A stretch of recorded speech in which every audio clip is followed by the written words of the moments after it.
Qu'est-ce que tu disais? Parce que j'ai pas réussi à écouter ce que tu disais. Je te disais qu'en fait, toi, tu as plein de talents. Tu as une voix magnifique, tu pourrais faire voix off. Tu as des talents d'orateur. Tu sais coacher les gens dans le mindset comme personne d'autre. Tu sais faire du montage vidéo. Tu sais comment tourner les vidéos de manière totalement intuitive. Et voilà, tu as du talent pour ça. Et en fait, je te dis, tu as plein de talents.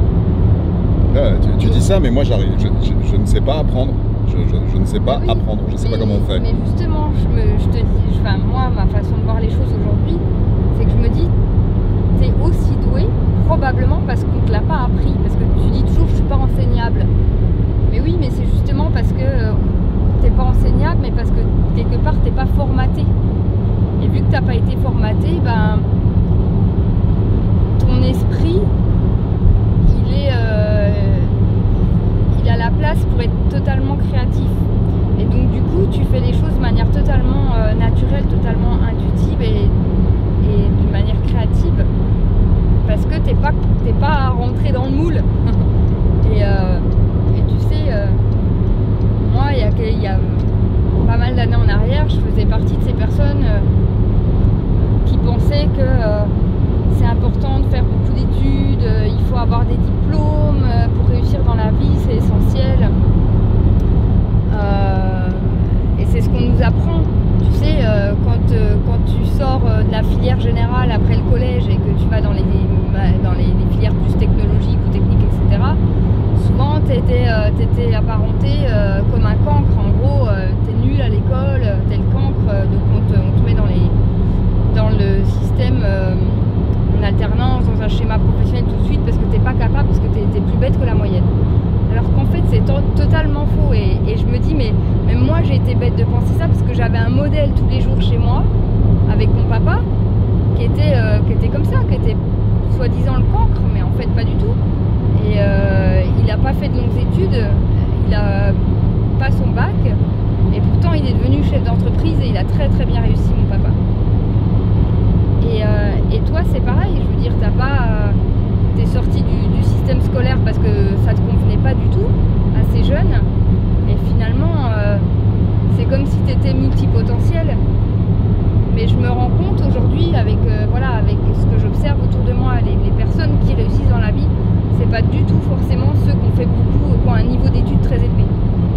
C'est au contraire, je pense, ceux qui n'ont pas été formatés et qui ne sont pas rentrés dans les schémas de pensée imposés. Et du coup, ces gens-là, à partir du moment où ils ont la volonté, l'énergie, le courage, ils s'autorisent à explorer plein de choses et à faire autrement que ce qu'on nous aurait appris. Donc voilà, finalement, je me dis, oui, le mieux, c'est de se faire confiance et de laisser cours à sa créativité parce qu'on a tous plein de talents. C'est juste qu'ils ont été étouffés par le système dans lequel on vit et par les schémas de pensée dans lesquels on nous a installés quelque part. Et c'est compliqué parce que quelque part, vouloir penser différemment, ça marche pas. C'est plutôt qu'il faut prendre conscience de certaines choses et avoir des déclics. Alors comment provoquer ces déclics? Toi, t'es excellent pour ça, t'es un provocateur de déclics. Tu sais,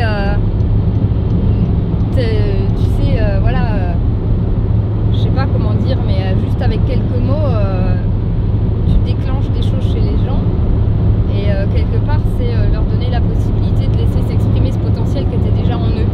Et leur permettre d'aller explorer une voie qui est différente dans laquelle on les avait installés depuis longtemps. Donc voilà, on a tous des talents et toi t'en as plein. Et moi je suis toujours bluffée de voir tout ce que tu fais, malgré ton handicap. Et à quel point quand tu es dans ta zone de génie, tu fais des choses incroyables et magnifiques. Alors, je prends note de ce que tu viens de me dire, c'est super touchant, mais je comprends rien, parce que je me sens cancre, moi, dans ce monde, je me sens idiot, je me sens toujours à côté de la plaque, je comprends rien à ce qui se passe.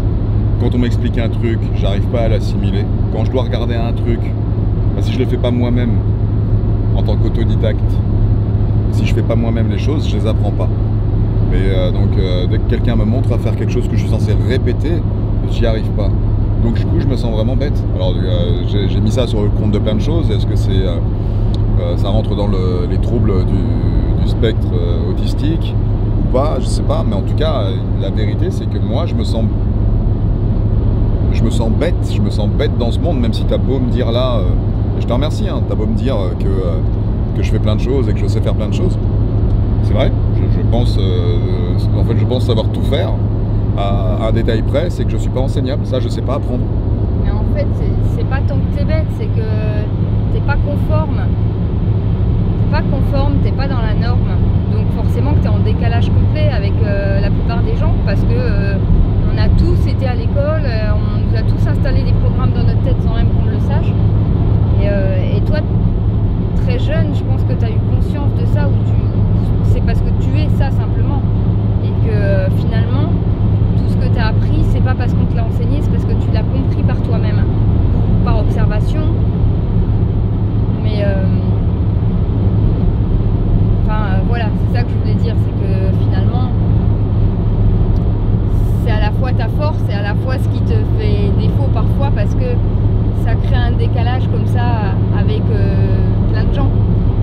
Mais c'est aussi ce qui fait ton unicité et que tu es apprécié. Je veux dire, les gens qui t'apprécient, ils t'apprécient pour ce que tu es, parce que justement tu as cette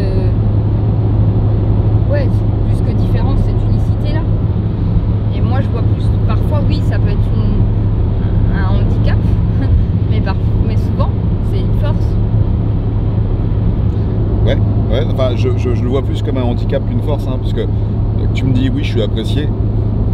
Très honnêtement, la liste des gens qui m'apprécient, en tout cas que je connais, parce que tu vois, même là récemment, tu vois, quelqu'un de très proche de moi a rompu les ponts sans explication aucune. Alors je sais que le tri sélectif s'effectue naturellement au cours de la vie, de l'existence et des actions qu'on mène. Il y en a qui supportent pas certaines directions que d'autres prennent, et puis du coup, bah le seul choix qu'ils arrivent à faire à ce moment-là, c'est de s'éloigner ou de couper les ponts. Mais du coup, moi, ça me donne un sentiment de ne pas être apprécié tant que ça. Surtout que je divise beaucoup. Et est-ce que c'est parce que je suis... Bah, c'est intéressant ce que tu dis, mais moi, j'arrive pas à le voir du même angle. Alors peut-être que parce que je suis placé à ma place, en fait. Moi, c'est parce que tu es hors norme. Et quelque part, ça dérange. Quand tu n'es pas conformé, quand tu ne te conformes pas aux attentes du monde, tu déranges. Mais du coup, ceux qui t'apprécient, ils t'apprécient réellement pour ce que tu es. Donc oui, il y en a moins, il y en a peu, mais c'est sans doute plus sincère et plus authentique. Donc il vaut mieux peut-être choisir la qualité à la quantité. Ah bah alors, dans ce cas-là, c'est très qualitatif, hein. C'est exceptionnellement très qualitatif.